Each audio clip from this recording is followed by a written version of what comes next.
Hello, everyone, and welcome to the Magical Witchy world. It's good to be back. Happy Friday. Happy Friday. Star Ravenhawk. And I am Rhonda Allen. Welcome back, everyone. Yeah. And now on with the show.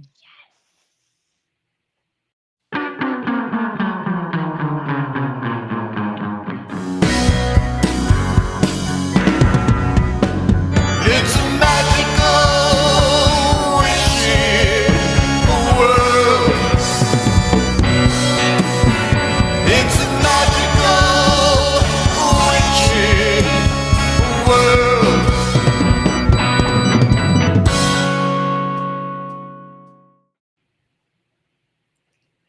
Hey, Christine Stevens. Welcome, Good welcome, evening. welcome. How are you? Doing Great well. having you here. Fabulous. Absolutely. Good, great having you here. Thank you for Thank making the you. time to join us tonight.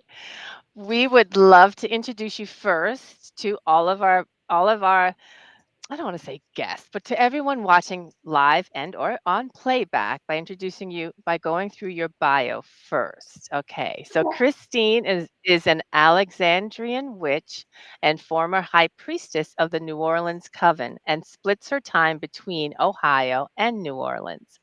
Christine grew up with the magical heritage of her Sicilian and Irish family and gravitated towards a magical path at an early age. Like many witches, she practiced as a solitary for several years, where she read, attended occult classes, and honed her abilities in scrying. When the seeker was ready, the teacher appeared and she became an Alexandrian initiate. After years of study and practice, she took on the role of high priestess. Christine has served at the altars of the goddess in all her aspects for more than 20 years and is an elder of the Coven of New Orleans and a member of the Witches of New Orleans. So, welcome, Christine, and thank you again for joining us here Once on again. Magical Witchy World TV. Thank you Yeah. very much. It's a You wonderful way to spend a Friday evening, just sitting here Yeah, talking right? about Right. magical topics. And Star, I think it's been forever since we've had a chance to catch up. So thank you I for know, wanting right? me on your Hey, show. we catching up tonight. We're catching up tonight. So we've been Absolutely. looking forward to this conversation with you. So one of the first questions we always ask our guests, because we know that our magical community is made up of so many diverse groups of people and the different traditions that they have and stuff like that, and what they call themselves. So one of the things we like to ask is, because as people, whenever whatever brought them to the magical world, they call themselves one thing maybe at the beginning, and then as the time goes by they call themselves maybe something else, and eventually when they are right now, they say, well, definitely this is what I am. So basically that's what we would like to find out, that arc that you took, what you called yourself at the very beginning, and as the time went by, what you called yourself. And we don't mean necessarily titles, we mean what you considered yourself to be, you That's know. fair. That Yeah. makes perfect sense. Well, if you think Yeah. about when I actually started, like I mentioned, having a family that always had folk cures and things like that, or different things they did. It just was part of who you are. And of course, growing up Catholic, it was also, yes, we do this, but don't tell them on senior. So growing up, I always knew that I was able to just know things, do things differently, but I didn't think anything about it until I started going to school and talking with, other kids and realizing, oh, not everybody does this. Not everybody's families do things like this. Not everybody thinks like this. And I was like, okay. But of course, I was good little Irish Italian Catholic, went to mass, went to Catholic school, did all the things, and did that till I was just about the end of middle school. And at that point in time, I really stopped going to mass as much because it just wasn't resonating with me much. I loved the ritual. I loved everything that was the coming together of people and the energy that I felt there. It was really wonderful, but there was just something missing. As a teenager, I think that that's when you really start exploring those things anyway. I think right now that teenagers have both a benefit and a challenge because everything's readily available. But the problem is also it's readily available. And we can go into a little bit Right. more about that later. Yeah. But the biggest thing was they didn't have 90 books in Barnes and Noble on witchcraft and magic. They didn't have, Right. a lot of these Mm-mm. books, even though that some of them have been written in the 70s. You really had to seek out occult or esoteric bookstores to even find these things. Right. Now, Right. fortunately, True. where I lived, there were different places, and like most people, I stumbled onto Uncle Bucky's Big Blue Book, uh, Buckland's Complete Book of Witchcraft, and it was Mhm. really an interesting, eye-opening. It captured some of the things that I liked about Catholicism, as far as there was ritual and there was preparation and words you said and there were things you did. But this whole idea of a goddess, just that to me resonated, because I was like, wait, everywhere I look around, there's, there's differences. There's that equal and opposite, whether Mhm. it's light and dark or hot and cold, or, I see a male and a female mother and father. Why do I only get a god and then like this bit player over here? So I was like, Mhm. this makes sense. And then as I start Right. looking into history and everything, you find out many religions have had a goddess. And I was like, where Mhm. has this been? So at this point in time, I didn't think that I was a witch. I didn't even think that I was super magical. I just knew that I was seeking. I was spiritual. I was Mhm. looking for something more than my background gave me. And I started really searching for more answers. Now, I was fortunate because when I graduated high school, immediately moved to the UK.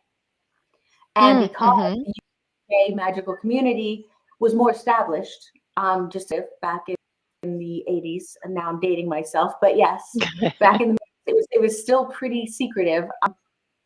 But I was lucky enough to meet some like-minded folks and experience a couple of outer court type of things.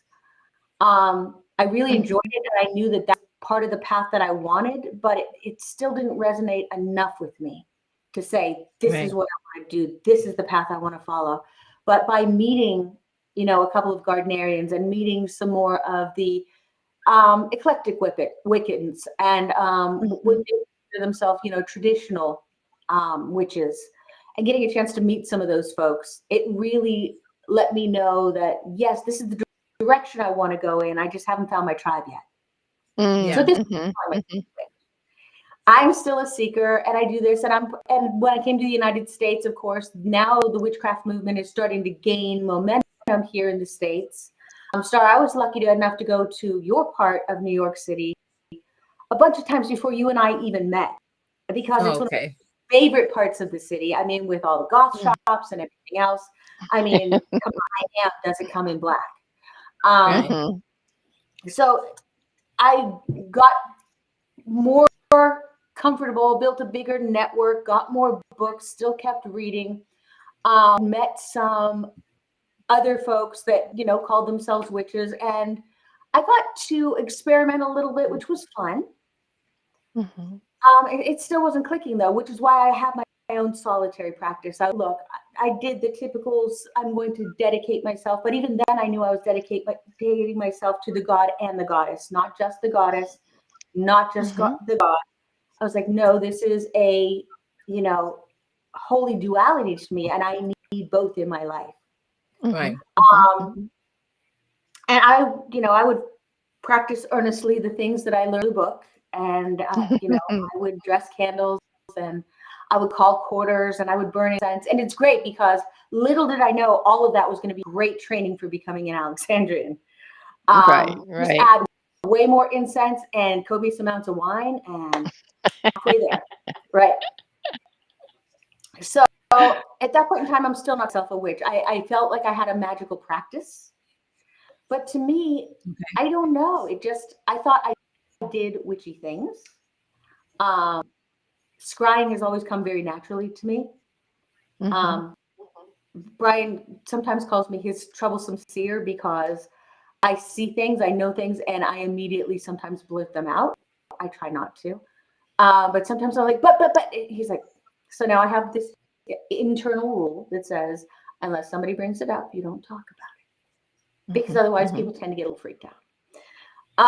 Okay. So moving through at this point in time now, in my 30s, early 40s, and I moved to New Orleans. When I moved to New Orleans, I met all kinds of magical people. I mean, you can't swing a stick without smacking into some type of magical practitioner. In New Orleans, I learned about pyromania, and I learned about all kinds of New Orleans voodoo, and I learned about different Santeria and things that I hadn't been that exposed to before, which were now all readily available to me. And I met some wonderful, earnest practitioners. And that really is probably when I started going, you know what, I'm starting to see the power of a group. I'm starting to see the power and the community that comes with being part of a thing. And I wasn't looking for Brian. Actually, I accidentally ran into Brian. At the time that we met, I was actually trying to help Christian find a house down there. And I didn't even know Brian. And I had talked with him and Christian about the house, and we met for coffee and everything. And Brian and I clicked for some reason. It was just like, I know you. It was very, very odd and yet kind of comforting. So he suggested, he was like, hey, he goes, you know, feel free to reach out, you know, if you have any questions, you know, about New Orleans, the magical practitioners, that thing, we can help you kind of navigate. Okay, great. So he had a small group over to his house, and he said, hey, you know, we've got some magical practitioners. Just want to see what we have in common, that type of thing. And there were 4 of us at the time. And from just doing very simple things and seeing people did things different ways, I felt an amazing zap. I mean, a current that was running through the 4 of us that I absolutely could not deny. And I'm like, this is the piece I'm missing. This is it. I don't know what it is, but I am missing this. This is what I need, because I have the ritual, I have the belief, I have dedication. I'm reading everything I can get my hands on, but it still wasn't going to push me into wanting to join a coven. Right. And once I experienced that, I was like, I don't think I talked about it for about 2 weeks after that. And then I called him and I said, hey, if you've got time, you know, do you want to go to coffee? And he said, sure. So we went to coffee, and I was talking. I was like, what is this? And he just chuckled. And I asked him and everything. And he explained a little bit about his practice and the fact that he had had covens before, but he didn't have one in New Orleans at the time. And we talked a little bit. And I was like, this is something I'm really interested in. And he did the very British traditional witch type of thing. He goes, that's very interesting. You know, just how nice for you. And I was like, I'd like to know more. He goes, well, we don't teach anything to non-initiates. And I knew. And I went, no, I didn't ask. I went away from that coffee and I was just like, okay, because after talking to him, he was so knowledgeable, especially about, you know, high magic, esoteric type of things. And I'm like, what do I possibly offer to this? But my thing has always been crows. My crows are kind of my Jiminy Crickets, if you will. And for 2 weeks, 2 solid weeks, are going crazy outside my door. They just all kinds of ways. And finally, I'm like, okay, I get it. So I called Brian and I said, do we need to have coffee to do this? He's like, do you want coffee? And I'm like, no. He goes, what is it that you want? I said, will you initiate me? And he said, yes, I will. So he and Carrie and I started the New Orleans Coven, just the 3 of us. And now we've got the New Orleans Coven. And of course, you know, there are some 3rd degrees that have started their own covens, which is absolutely fantastic, which is wonderful. And it really has become this sense of community. I got to learn, but in a sense, we also got to learn together, because everybody who came into that coven brought a different perspective, a different type of magic. Just a lot of different things. People had really an amazing amount of knowledge in Kabbalah and other things. And what I learned was, regardless of how intelligent or academic you were. Mhm. None of us, other than Brian, knew anything about British traditional witchcraft, and we were all there. Mm. Yeah. And Yeah. we began to, and at the point when I got initiated to the faith, then I Mhm. called myself a witch. And to this Fair. day, I still do when people go, well, what are you? And I say, I am an Alexandrian initiate and witch. And they're like, Mhm. but I thought you're a high priestess. And I'm like, I am. That means I need to the third degree. I have agreed to teach. I have agreed Mhm. to assume that role within the tradition. But I'm still Yeah. just like everybody else. I'm an Alexandrian initiate and witch. We stick to the things that are craft. We absolutely shamelessly use things that are not craft if it brings the power or the manifestation that we need in that situation. But when we Right. teach, Right. when we gather together, we make very sure everybody understands what is our craft and Right. what is magical practice. Right. Right. So Right on. basically, right now you call yourself a witch. I do. I call Right. myself a witch. Okay. You identify yourself as a witch. Awesome. I Awesome. do. Okay. That's So yeah. I have, and thank you for giving us that arc of your story about what brought you to it, and the work that you've been doing. And I want to take you back in time. Really interesting. When you said that you grew up in a traditional Catholic, going to church, etc. But you recognized that it was a duality. Your system, the practice or the work that you wanted to work within, or that sphere, was within the masculine and the feminine energies as a whole. Like both needed to be present. Could you tell us a little bit more about what that was about? Was that just something that you found was within you? I mean, what was it that made you believe that that was what needed to be for your particular practice? What's important about that for you? Because for me, growing up with a singular, and if you exclude either one, the god or the goddess, for me, you're missing part of it. I mean, you read in most books that it'll say Alexandrian witchcraft is a fertility cult, if you will. What it's basically Mhm. doing is working with the polarity between those two energies. And to Mhm. me, right, you need to have that balance. Yeah. And it's not just with positive and negative, but it's also there was this really great movie that was back in the 70s, and they did this back and forth with the energy, and that's kind of what it is. I think both bring a different energy and a different focus, Mhm. which Absolutely. is why within our wheel of the year, sometimes the focus is on the god energy, and some of the times the focus is on the Yeah. goddess energy. Mhm. Mhm. Because for me, it's what keeps Yeah. that wheel spinning, that Right. that interaction be polarity. Yeah. It wasn't the Without wick. that It wasn't balance, there's no creation, kind of a thing. Yeah. right. It Exactly. Whether wasn't you're the creating movie. something you're manifesting or you're creating a person, you still need that duality, that polarity. Yeah. Yeah. Yeah. Absolutely. That So movie. Excuse me. That movie wasn't Wicker Man, was it? Is that the movie you're thinking of? Mhm. No, but that's a fabulous movie. That is an Okay. amazing movie. Amazing. That was an amazing movie. Yes. Yeah. Um, I don't advocate burning people in wicker statues, but it's a really No. great movie. I mean, But everything it's about it, it's actually more truth-based than most people give credit to, but yes. yeah. yeah. Yeah.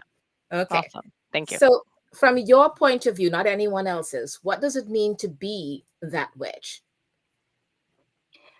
To be that witch, meaning the witch that I am. Yes. That So you that means what being a witch embodies for you. for me, it embodies a lifetime of a couple of things. A lifetime, this and many others, service to the gods, because I've made promises. And that means I live up to these promises. It also means a lifetime of learning, because Mhm. even in this lifetime, I am never going to learn everything. It means a lifetime of teaching. Right. And that means within the coven, but also external teaching magical practice. Obviously, the things that I teach in WitchCon or HexFest or Witches Fest in New York City are not going to be Alexandrian craft things. Like I mentioned, we only teach those to initiates. But I also think that there are a lot of common practices that could benefit people no matter what your tradition is, no matter what your path is just very magical basics. Mhm. Mhm. So I do that. And really, it's being true to yourself, because if you can't be true to yourself, Mhm. how in the world are you going to be true to your coven, true to your gods? You have to walk the talk. Right. And I think right now it's very trendy to say I'm a witch.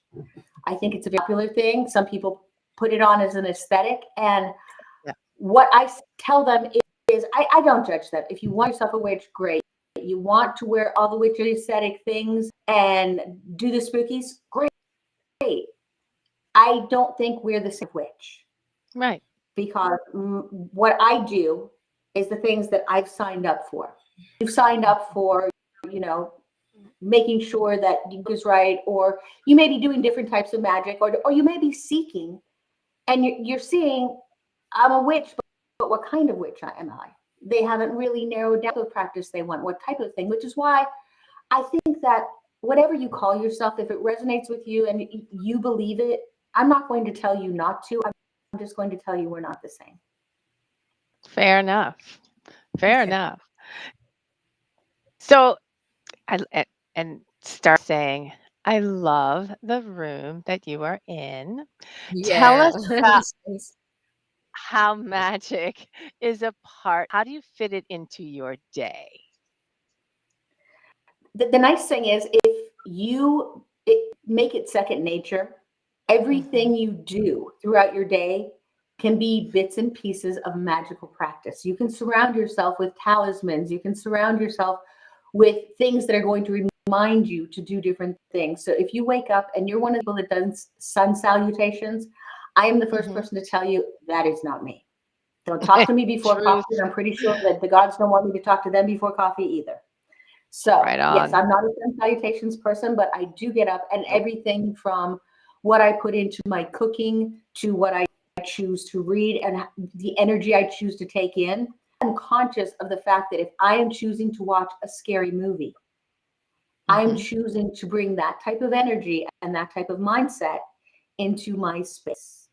So Yes. I think every little thing that you do as a magical person, especially as a witch, you pay attention to. When you Mhm. are out and about, when you come back in, washing off all the energy. I'm not as good at putting my hair up like I should. I know that things, especially in New Orleans, love to get tangled in it. Mhm. But I will come home and I'll take a shower and everything else. Taking a ritual bath before going to coven to make sure that you're not carrying the mundane into the Yes. school. There are just so many little things. We keep Absolutely. on the, you know, the negative aspects of kind of what we're feeling or what we're doing, and what we would do to transmute those things and make them more positive. And Mhm. I Mhm. think just little things like that are also very magical practices. And these are all day-to-day things that I do. Of course, I do the things that magical Fabulous. people do, making sure that my house is my sanctuary and it's protected.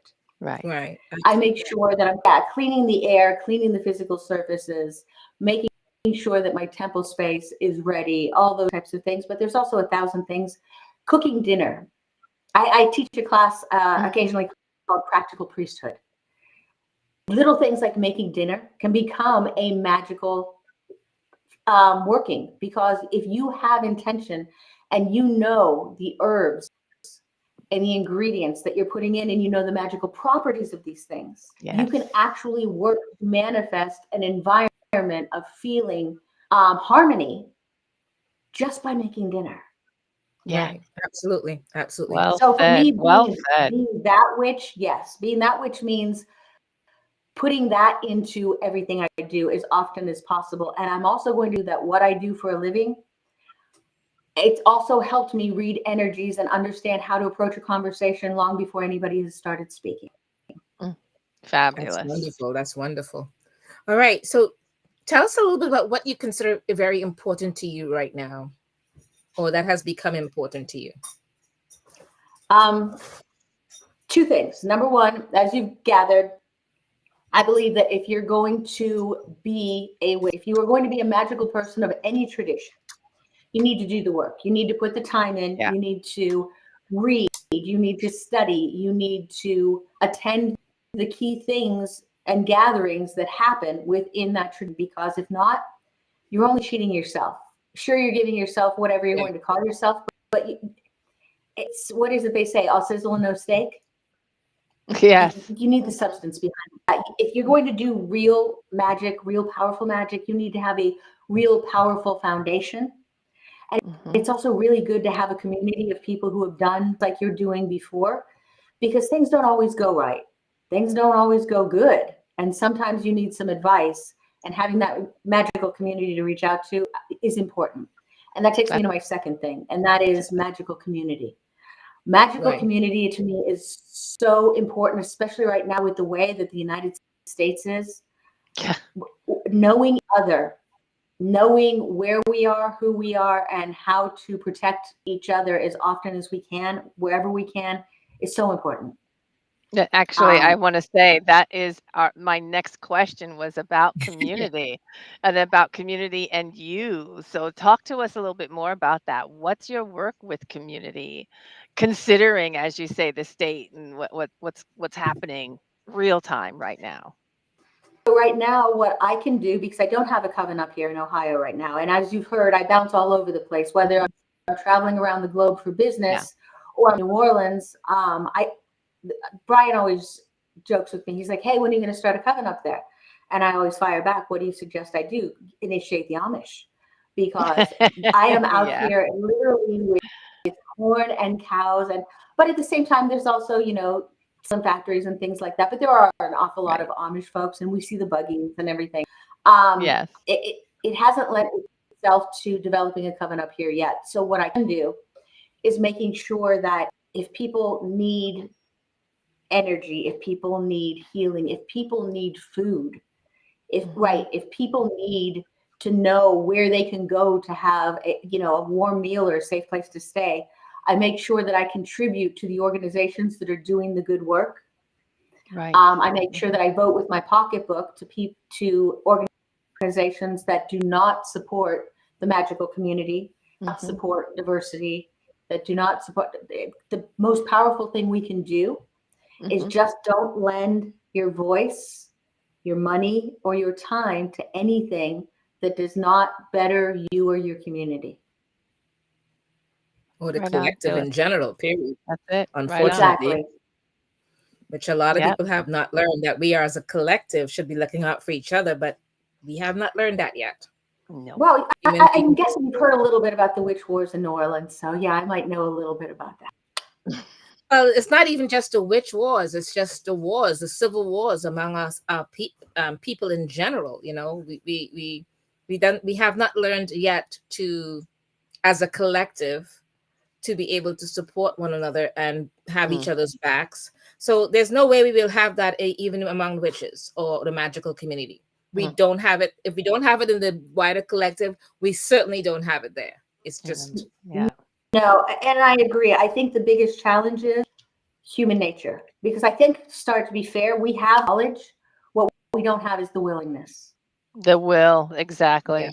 yeah. Because it We are requires too work, easily led it by the nose requires kind of effort, thing. it requires sacrifice, it requires commitment.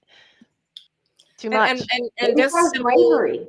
Yeah. And simple common bravery. sense too, because Mhm. we seem to be so easily led by the nose. It's just amazing to me, but to each his own kind of a thing. But The only time, anyways, right. I am open to most people, and I support people wherever I can. Um, if you begin to actively attack me and mine, and that has everything to do from, you know, our local government to our, fellow magical practitioners, then I'm going to close ranks. Yeah. Right. We just have Fair. to. We have to look as you after. as you well should, as anyone should. Yep. All Right. right. So the next question I wanted to ask you is, what would you like to see us as witches or the magical community accomplish? When we work together, we are capable of such amazing Hmm. things. What I would love to see is for us to do exactly that. Come together, put all of the petty differences aside, and come Mhm. together and manifest real change to the better of all humans, Yes. and just end this divisiveness. So may it come to pass. So mote it I be. know, I know. I think Maybe.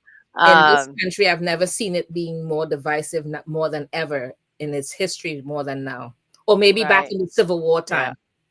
Yeah. Not in my Yeah, we weren't lifetime, around back but then. Not that yeah. we remember, but yeah, I absolutely agree. And I have to be honest. I mean, I'm one of those people that has the wherewithal that I could very easily just go, you know what? I'm going to go buy a house in Ireland. I'm going to go buy a house in Italy. I'm just going to go live somewhere else. I speak other people's Mhm. languages. But then I also had to stop and think about two things. Number one, family here that needs me. And number two, Hmm. the best way that we can affect change is from within. What am I going to do from over Yeah. there? Precisely. So here I am. Yeah, yeah, absolutely. So tell us about projects you have coming up. We've been scrolling witchcon.com because we know that's where people can find you and tell us why.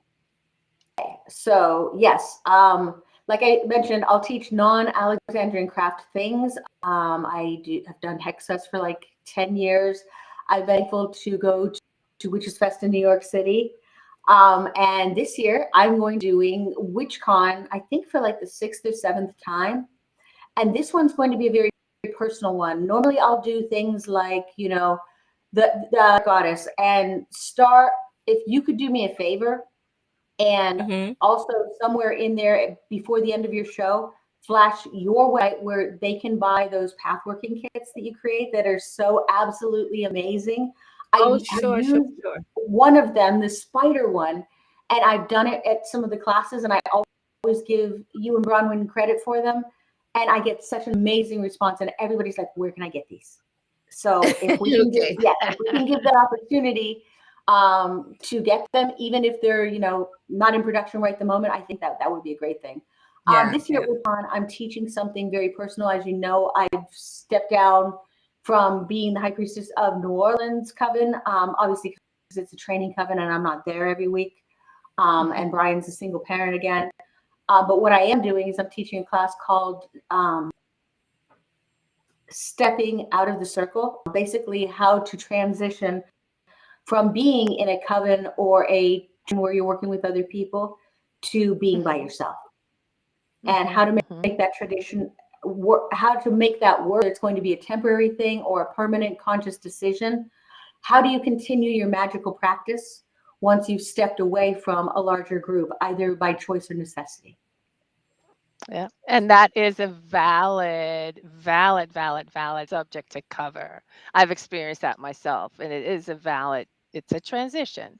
Yeah. I do want to acknowledge before we go on that we have some people in the chat who are chatting with us. So, Lavetta, thank you for joining us again. We have Old School Nate, and I just have to read this star. Good evening, everyone. So glad to see got a star after many years of being, I don't know what AFK means. I'm sorry. I missed your radiant magic belly laugh. Much love.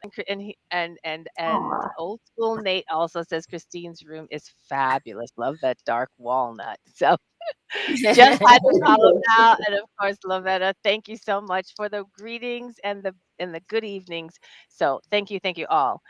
Awesome. Star. Yes. So the last one of the things that we want to ask you is what events that you have coming up, because the last question was what projects you were doing. So what events other than WitchCon are you doing? Okay. So totally flubbed the last question. Didn't realize it was projects. So events, yes, I've got WitchCon coming up in February, which should be fabulous because it's a couple days after I get off of Mardi Gras floats. I'll go straight into WitchCon. And then I'm doing Hex Fest again this year. So I'll be back in New Orleans from February, and then I'll be back maybe in April or May, and then definitely again in August. And then for funny enough, I don't have anything planned for Samhain this year. And that's unusual for me. Usually I have things Oh, planned for, at least 2 years. So maybe I'll go to Salem and work with Festival of the Dead. Maybe I'll just take a year off, enjoy, the turning of the wheel and our new Yeah. year. right on. Right Yes, on. I don't have a whole lot going on this year. I've kept it intentionally loose because My corporate life's heating up a little bit. I'm probably going to be in other Mm, people's countries a bunch this year. So, but I am glad to know that I'm going to be doing WitchCon and also Hex Fest. As far as projects, magical wise, just maintaining my practice with everything else that's going on isn't a lot. So I don't have any big projects at the moment, but I am lending my energy to people who do have these works in process.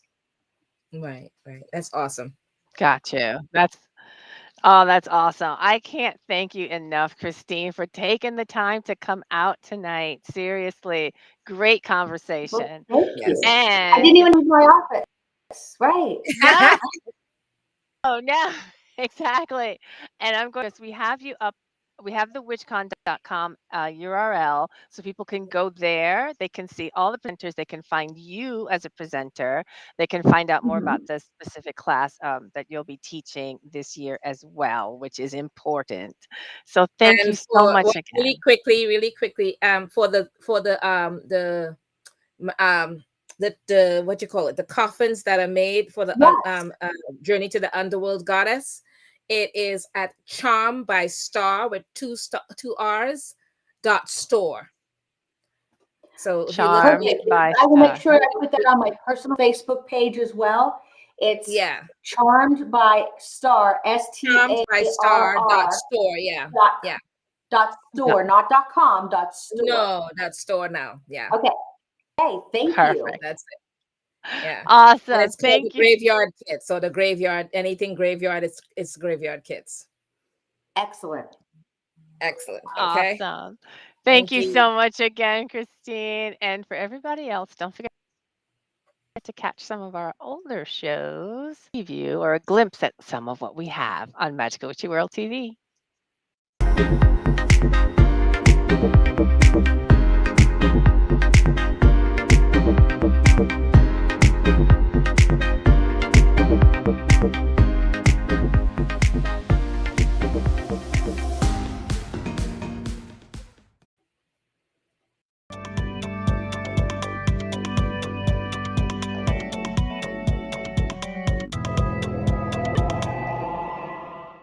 All right, everyone, and we are continuing with the astrology for each sign Yeah. for November 2025, and we're going to begin with Virgo. Virgo. A flurry of neighborhood activity keeps you on the go this entire month. At the same time, your home life became a madhouse when Mars entered Sagittarius on the 4th. You'll have plenty to manage, so be ready to multitask. If you need to travel, the full moon on the 5th had cleared the way for you to take off. Venus was in your mind zone on the 6th, which helped you to maintain a positive mood. And delays occurred when your ruling planet Mercury stationed retrograde on the 9th. And traveling was best before the 9th to avoid aggravation. Otherwise, you would have ran into maybe traffic jams, late flights, and lost luggage threw your plans into, which kind of threw the plans into a funk. Exciting news arrived on the 20th new moon yesterday, and that could have been an announcement that you've been waiting for, so be ready to take action. Holiday decorating takes up more of your time when the sun enters your domestic zone on the 21st today. Travel problems will begin to resolve when Mercury goes direct on the 29th. And just in time for the festivities, a merry, loving family scene is yours when Venus shimmies into Sagittarius, bringing sparkles into your home life on the 30th. As November winds down, you're organized and ready to ease into December with everything tied into a neat and tidy bow. That is fabulous. Jump into you, Libra ruling planet Venus sat pretty in your sign as the month began, casting a favorable glow over you for the month.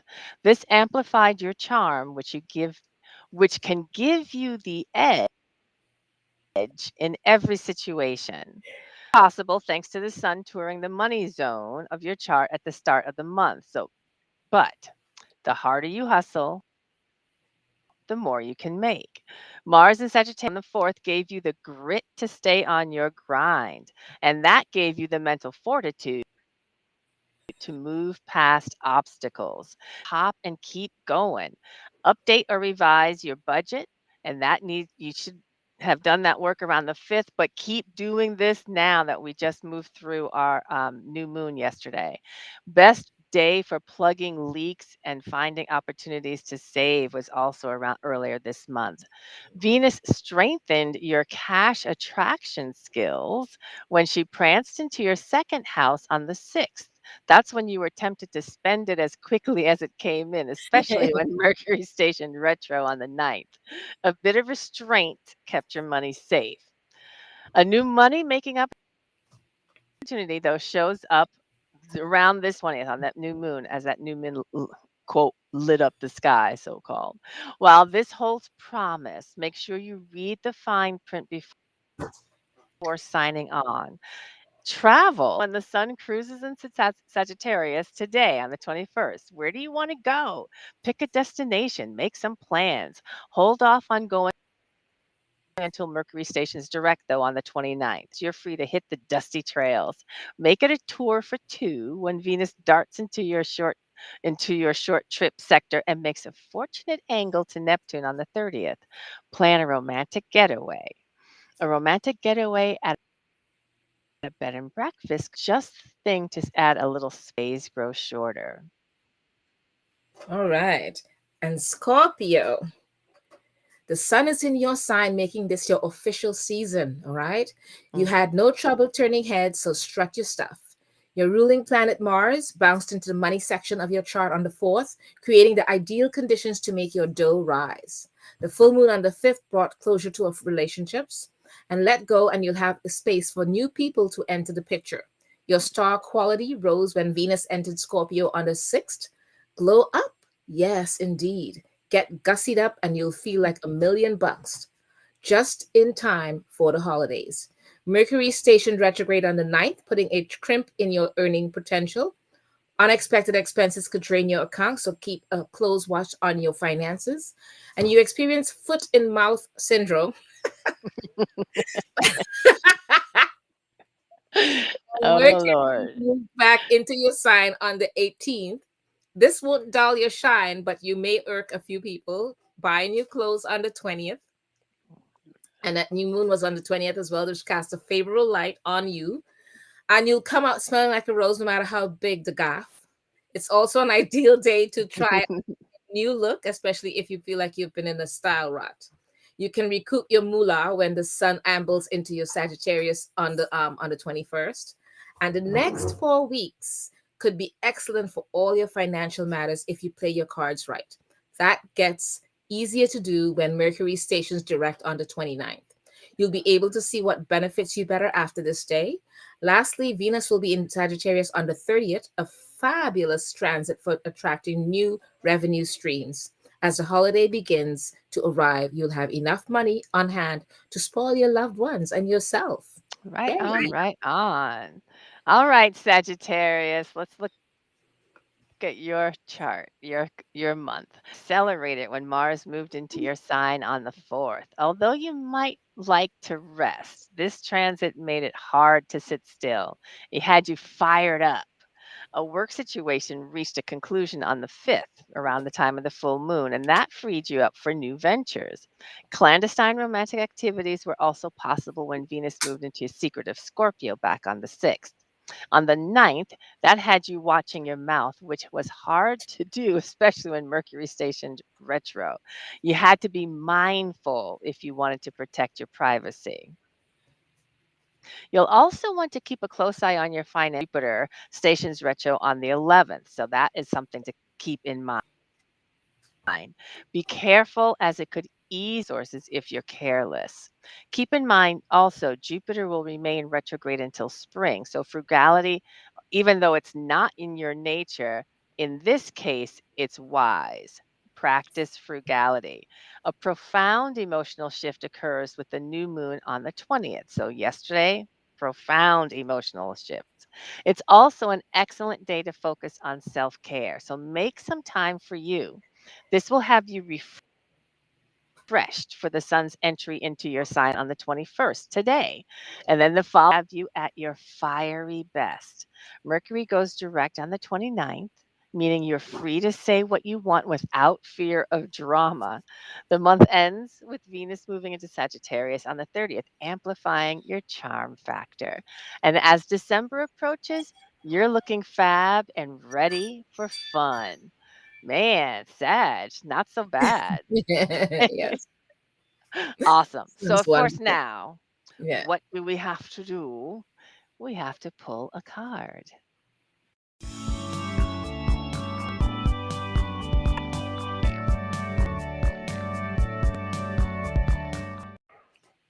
And All so right, Rhonda, hey, I, what are we pulling for a card for tonight?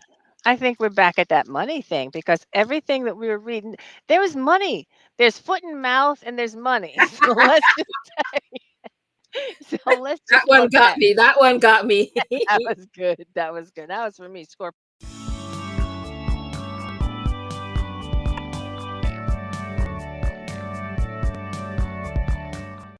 That's only because we are still in Mercury retrograde. I That's why that was happened. just like, okay, you wanted a So second time, what happened? So let's just pull a card do to look over, at. a do over. Right, a Yeah. do-over. Let's just look at what we need to be cautious of when it comes to money. I mean, we're spending money. What do we need to be cautious of when it comes to spending money this month? What do we need to be cautious of when it comes to your money?